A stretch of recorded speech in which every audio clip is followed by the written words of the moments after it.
मैं सबसे पहले तो दिल्ली की जनता का बहुत बहुत धन्यवाद करता हूं कि उन्होंने इतने भारी उत्साह के साथ में मतदान किया और ये निश्चित है कि 8 तारीख को कमल खिलेगा, क्योंकि इतना भारी मतदान ये केवल बदलाव के लिए है, ये दिल्ली को अच्छा बनाने के लिए है, दिल्ली के अच्छे भविष्य के लिए है।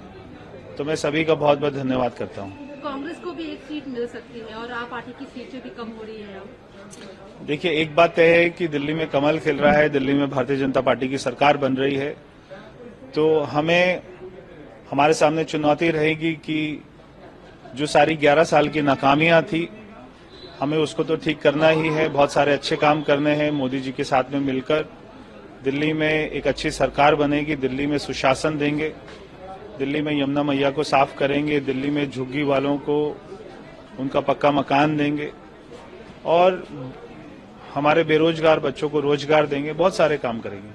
आप कितने कॉन्फिडेंट हैं? अरविंद केजरीवाल आपके अपोजिट में लड़ाई लड़ रहे हैं, तो आप कितना अभी आत्मनिर्भर आत्मविश्वास से दिखाई दे रहे हैं? देखिए, अरविंद केजरीवाल जी पूरे कॉन्फिडेंट है कि वो हार रहे हैं। और ये चौथा चुनाव है जो विधानसभा का चुनाव हमने एक आम आदमी पार्टी के तौर पे लड़ा है।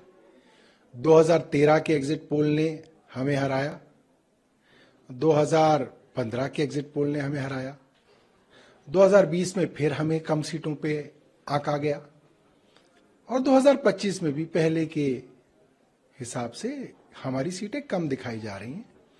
मुझे लगता है कि आम आदमी पार्टी को एग्जिट पोल हमेशा कम आंकते रहे हैं और उसका बड़ा कारण यह है कि आम लोगों की जो आवाज है वो अक्सर भारतीय जनता पार्टी के जो दबंग हैं वो दबाते हैं। डराया जाता है, धमकाया जाता है, तो एक आम आदमी अपनी बात एग्जिट पोल पे नहीं कहता, उसको डर रहता है।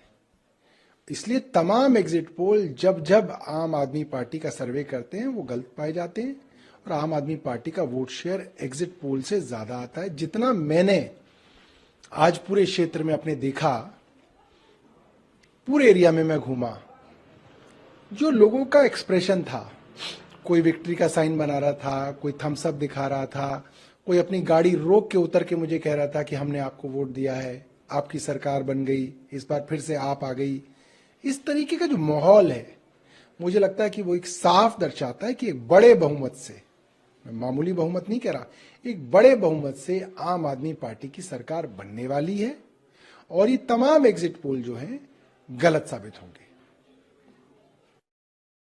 देखिए, ऐसा था 10 साल में दिल्ली की राजनीति कुछ और करवट के साथ बैठी थी। लोगों को राहत की ज़रूरत थी, लोगों को लगता था कि नहीं, कोई हमारी गरीबों की सुनता है।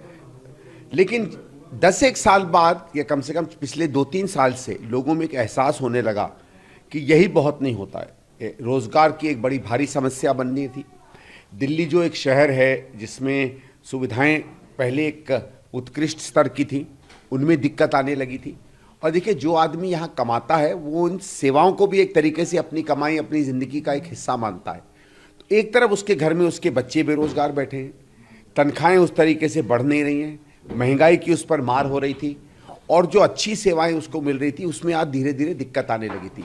आज पानी की कमी पड़ने लगी है, गंदगी की कमी पड़ने लगी है, कूड़े की कमी पड़ने लगी है, अच्छी सड़क नहीं मिल रही है, बसें नहीं मिल पा रही हैं। तो ठीक था, एक राहत का, कुछ फ्री फंड का एक बात थी, वो कुछ वर्ग तक तो उसमें लोगों में ज़्यादा आकर्षण था, लेकिन वो बहुत बदला और शायद कार्यकर्ता, जो वोटर था, उसको जो लग रहा था कि नहीं, जो हमें कुछ चीज़ें सस्ती या फ्री दे रहा है, वो उसके अलावा भी कुछ हमें देगा, उसको शायद निराशा हाथ आई।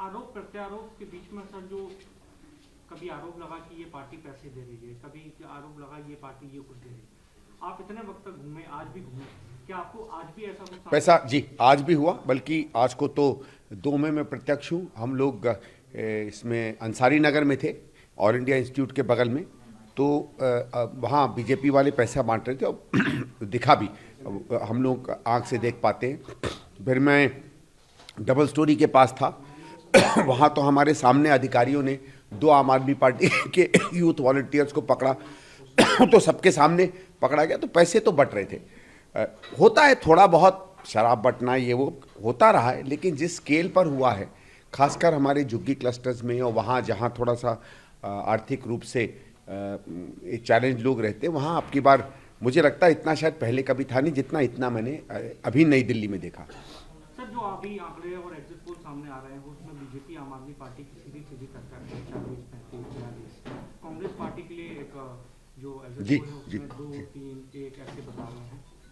आप क्या सहमत होंगे इनसे या आपका अपना आकलन है? क्योंकि नहीं, मेरा अपना आकलन है। बाकी ठीक है, अब तो पोलिंग हो गई है तो अब इंतजार करते हैं 8 तारीख का। और अच्छा हम लोगों ने चुनाव लड़ा है। जिस कांग्रेस को दिल्ली में कुछ नहीं समझा जाता था उसने सारी समीकरण बदले हैं। और अगर आप सारे समीकरण बदलने के स्तर पर आते हैं तो फिर आदमी कहीं भी जा सकता है।